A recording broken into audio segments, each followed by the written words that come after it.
O poder da esposa que ora. Capítulo 2. Sua obra. Bruno quase nunca trabalha. Ele deixa que Vera, sua mulher, sustente a família enquanto ele persegue os seus sonhos. O problema é que Vera não está contente em carregar todo o peso do sustento da família indefinidamente, e Bruno vem correndo atrás do seu sonho há 17 anos, com nada útil para mostrar todo esse tempo.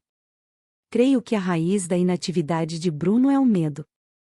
Se não obtiver o trabalho ideal, teme acabar no emprego que odeia e ficar preso a ele para sempre. Estevão está se matando de tanto trabalhar. Não descansa nem goza o sucesso dos seus esforços. É raro passar algum tempo com a família, e seus filhos adolescentes estão se aproximando rapidamente da idade adulta. Ele não trabalha assim porque precisa, mas porque tem medo. Se parar, teme ser desvalorizado por todos, inclusive os seus. Esses são exemplos extremos de como um homem pode relacionar-se com o seu trabalho. De um lado está a preguiça, evitar o trabalho por egoísmo, medo, falta de confiança, depressão ou medo do futuro. Deus diz o seguinte a respeito dos preguiçosos: como a porta se revolve nos seus gonzos, assim o preguiçoso no seu leito. Provérbios 26 versículo 14. E a sonolência vestirá de trapos o homem. Provérbios 23 versículo 21. O caminho do preguiçoso é como que cercado de espinhos. Provérbios 15 versículo 19. O preguiçoso morre desejando, porque as suas mãos recusam trabalhar. Provérbios 21 versículo 25. Em outras palavras, o preguiçoso nunca vai a lugar algum, jamais terá algo, a estrada à sua frente é árdua e no final irá destruí-lo. O extremo oposto é o excesso e a obsessão pelo trabalho, afastando-se de tudo, sem valorizar a vida. Do viciado em trabalho Deus diz: tal é a sorte de todo ganancioso, e este espírito de ganância tira a vida de quem o possui. Provérbios capítulo 1 versículo 19. Considerei todas as obras que fizeram as minhas mãos, como também o trabalho que eu, com fadigas, havia feito, e eis que tudo era vaidade, é correr atrás do vento, e nenhum proveito havia debaixo do sol. Eclesiastes 2 versículo 11. Em outras palavras, o excesso de trabalho é extenuante e sem sentido. Nenhum desses extremos promove a felicidade e a satisfação. Só um equilíbrio perfeito entre ambos, que Deus pode ajudar o homem a descobrir, trará essa qualidade de vida. O que faz o homem ir para um desses extremos, pode ser estranhamente a mesma razão: medo. Isso acontece porque em geral a identidade do homem está ligada ao seu trabalho. Ele precisa ser valorizado e precisa vencer, e o seu trabalho é geralmente um meio de conseguir essas coisas. Ele se amedronta ao pensar que talvez não consiga obter nenhuma delas. Se estiver desenvolvendo uma função que o diminua, ele se sentirá desvalorizado como pessoa. Se não for bem-sucedido, irá sentir-se um perdedor. Deus reconhece que o trabalho é uma fonte de satisfação para o homem e diz que não há nada melhor para ele do que desfrutar o bem de todo o seu trabalho. Esse é um dom de Deus. Eclesiastes 3 versículo 13. O fato de muitos homens não estarem satisfeitos no emprego tem menos a ver com o seu trabalho, do que com o fato de terem ou não um sentido de propósito. O homem que não tem um propósito pode eventualmente chegar a um ponto em que venha a constatar que trabalhou dura e longamente por uma recompensa tão pequena que não consegue mais visualizar um futuro para si mesmo, pelo menos um pelo qual vale a pena viver. Se, aliado a isso, surgir em seu horizonte o espectro da idade avançada, ele poderá vir a pensar: você não tem mais valor para ninguém. Você é substituível. Você não pode mais fazer o que costumava. Você é velho demais para aprender. Você não possui os quesitos necessários. Você não tem um objetivo. Chegar a este ponto é perigoso para o homem.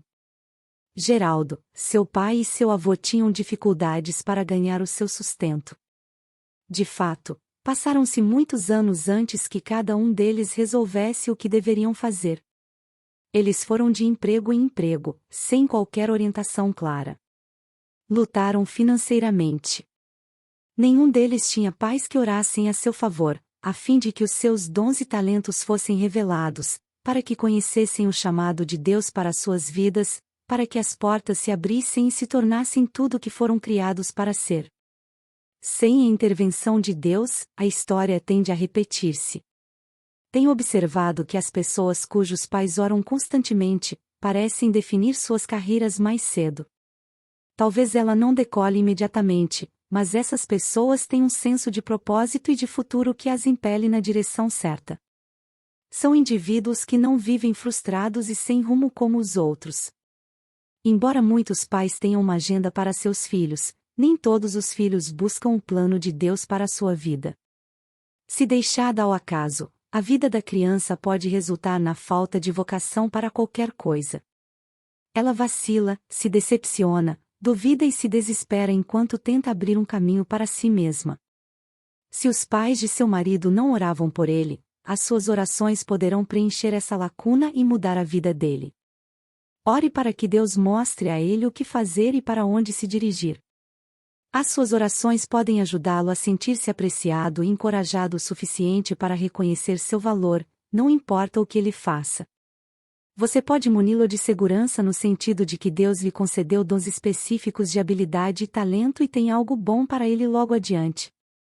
Ore então para que Deus revele essas coisas, e abra a porta da oportunidade que homem algum pode fechar. As suas orações podem calçar o caminho para ele. Mesmo que seu marido já seja bem-sucedido, na profissão que escolheu, é bom orar para que ele esteja onde Deus deseja, e para que tudo continue correndo bem.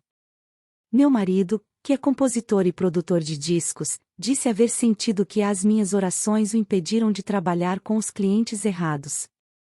Ele jamais trabalhou com ninguém difícil, estranho, maldoso ou inadequado, o que é nada menos que um milagre no seu ramo. Ele sabia que eu sempre orava para que Deus o guiasse para as pessoas certas e tirasse do seu caminho os que pudessem causar problemas. Embora as nossas orações não possam garantir uma estrada livre de tropeços para nossos maridos, elas podem certamente afastá-los de muitas dificuldades. Se o seu marido trabalha muito, faça com que tenha períodos de descanso e distração, para fazer coisas que o entretenham e o aliviem do peso de uma vida inteira a serviço da família. Os homens precisam descansar e, caso contrário, tenderão a ficar estressados e a ceder a tentações de todos os tipos. As suas orações podem também ajudar seu marido a compreender que o verdadeiro sentido da vida não está no trabalho, mas em seguir a Deus. Vamos orar para que nossos maridos encontrem esse equilíbrio perfeito. Oração. Senhor, oro para que abençoe o trabalho de meu marido. Que o seu esforço não só traga benefícios, sucesso e prosperidade, mas também grande satisfação. Se o trabalho que ele está desenvolvendo não estiver de acordo com a perfeita vontade do Senhor para a vida dele, deixe-lhe isso claro. Mostre-lhe o que ele deve fazer de modo diferente e guie-o no caminho certo. Dê-lhe força, fé e uma visão do futuro, a fim de que possa superar qualquer tendência para a preguiça. Que ele nunca fuja do trabalho por medo, egoísmo ou desejo de evitar a responsabilidade. Por outro lado, ajude-o a ver que não deve trabalhar exageradamente para obter a aprovação dos homens, ou cobiçar um ganho superior àquilo que é um dom do Senhor. Dê-lhe a capacidade de gozar o seu sucesso sem se exceder para receber mais. Ajude-o a alcançar a excelência, mas livre-o da pressão nesse sentido. Oro para que o Senhor dirija seus atos e que ele possa colocar o Senhor em cada aspecto de seu trabalho. Dê a ele confiança suficiente nos dons que recebeu para que possa buscar, encontrar e fazer um bom trabalho. Abra-lhe as portas da oportunidade que homem algum pode fechar. Desenvolva as suas habilidades de modo a aperfeiçoá-las a cada ano. Mostre-me o que posso fazer para encorajá-lo. Oro para que o seu trabalho seja estável, seguro, bem-sucedido, satisfatório e financeiramente compensador.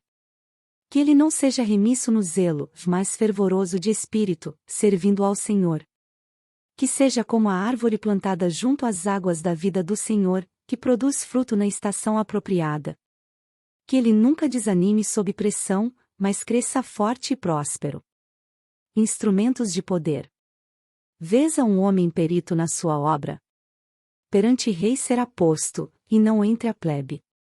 Provérbios 22 versículo 29. Não te fatigues para seres rico, não apliques nisso a tua inteligência. Porventura fitarás os teus olhos naquilo que não é nada? Pois certamente a riqueza fará para si asas, como a águia que voa pelos céus. Provérbios 23 versículos 4 e 5. Pois, que aproveitará o homem se ganhar o mundo inteiro e perder a sua alma? Ou que dará o homem em troca da sua alma? Mateus 16 versículo 26. Pela muita preguiça desaba o teto, e pela frouxidão das mãos goteja a casa. Eclesiastes 10 versículo 18. Seja sobre nós a graça do Senhor nosso Deus, confirma sobre nós as obras de nossas mãos, sim, confirma a obra das nossas mãos. Salmos 90 versículo 17.